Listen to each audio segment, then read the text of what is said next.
This is a seahorse aquarium. I'm going to show you the difference in the type of corals that you can keep with seahorses versus a regular aquarium. I've got this aquarium and my husband has a regular aquarium that's pretty impressive. But for seahorses, you need to stick with some soft corals, mushrooms. I've got up here, I've got some zoas right there. And that's fuego. They love to have these chains to cling onto. They'll often position themselves on there to either sleep or eat. Seahorses do eat 3 times a day, so you need to be committed to their feeding. Here's some large toadstools, a lemonia. I've got some Duncans back there, big beautiful mushroom. This is a Celeria tree. And then across the way is the same type of tree, however this one is neon. It's more electric in color. I will tell you though that these candy canes can sting your seahorses, and they're kind of a no-no for seahorse tanks. However, I've had them in my tank for about 2 years and I keep them up high where my seahorses don't wander, so they haven't been a problem for me.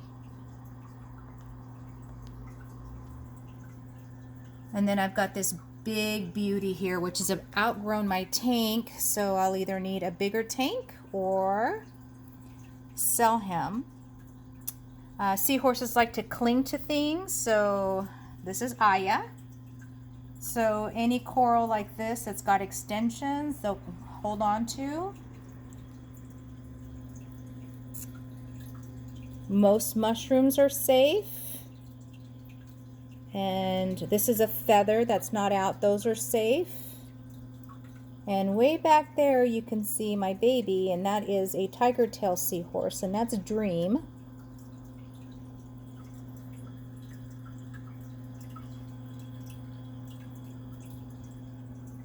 Polyps are safe.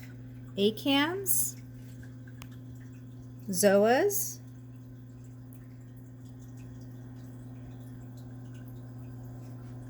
And I do have an all-white seahorse, and I wish you could see him. He likes to be behind this rock. He's quite magnificent. So I'm going to show you my husband's tank now, and you can see the difference in the types of corals that you can keep. Seahorses are often kept in their own tanks because about 95% of these corals and fish will harm seahorses. It's not so much that the fish are aggressive, although some may be. It's just that they eat so quickly that your seahorses can starve to death. This beautiful Japanese toadstool here, that is safe for seahorses, and I love it and want it in my own tank.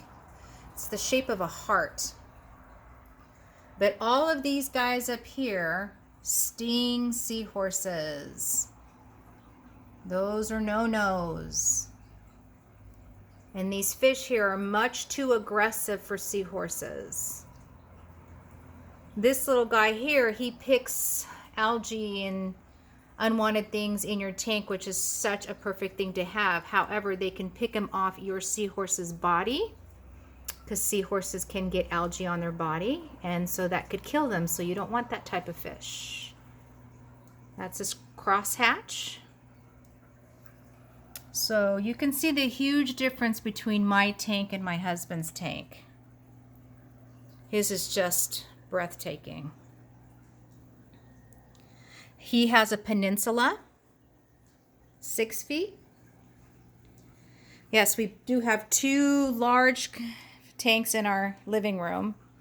We're crazy about fishes and coral. This is his his worm rock.